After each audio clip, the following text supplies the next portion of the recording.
Halloween. Today I have some different layouts that I've made over the years to give you some Halloween inspiration. So you're going to see a lot of traditional colors today, like you see in this top one, but also how I mix it up a little bit. So this one I made with a Doodlebug collection several years ago, and you can see I incorporated lots of cute icons. I also incorporated some circle stitching and then lots of little circles. This one is another older one, and this one I used a marquee background, but what's unique about this one is I brought in some googly eyes because it fits perfectly for Halloween and it just changed things up a little bit. This one is an older My Mind's Eye collection, and you can see it's got lots of sparkle going on, very classic colors but a little less striking because it's got the cream color going. This one is the same collection, but I did a little play on words for this one. So I have Something Stinks because he was dressed like a skunk, okay? Glitter, lots of glitter. It's a boy layout, that's okay. And you can see again that classic calm colors, softened by this cream and beige that are in there, but this one does have some more white in it. Then we're back to the very traditional Halloween colors of purple and orange and black.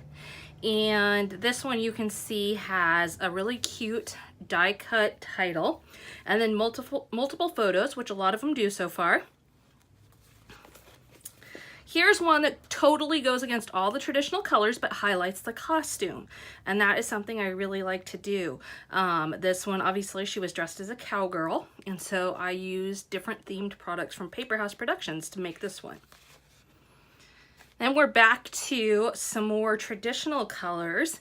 Here I used different banners so I could work in a lot of different patterned papers to create my background. And then I cut out my pictures, but instead of matting them with a very square mat, I opted to make them look like Polaroid pictures.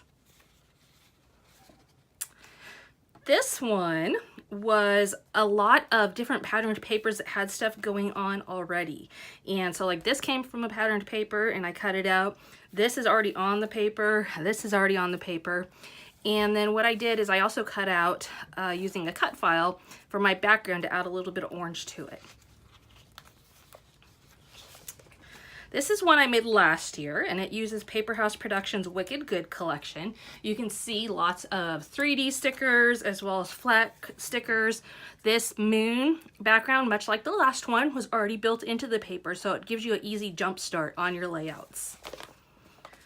Then I've got this one that I made for Doodlebug Design. This one I cut out the big jar of eyeballs, and then I added in some little circular pictures to play off of that round theme that I already had going on. I also love this caution washi tape.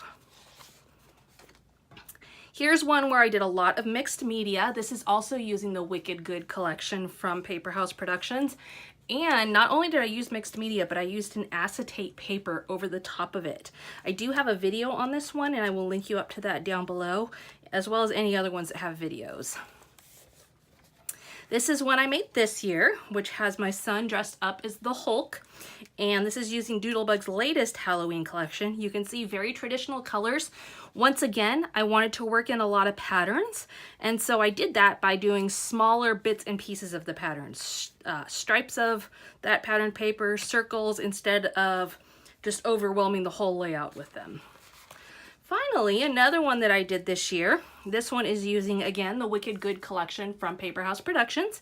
You can see I've got a cut file here, as well as lots of cute stickers and this washi tape that is spider webs. So, very fun. I hope you're having a fabulous Halloween, and hopefully you've got some inspiration and some very cute pictures to take this evening of your children and get to scrapping them. Thanks for joining me today. I'll see you again next time.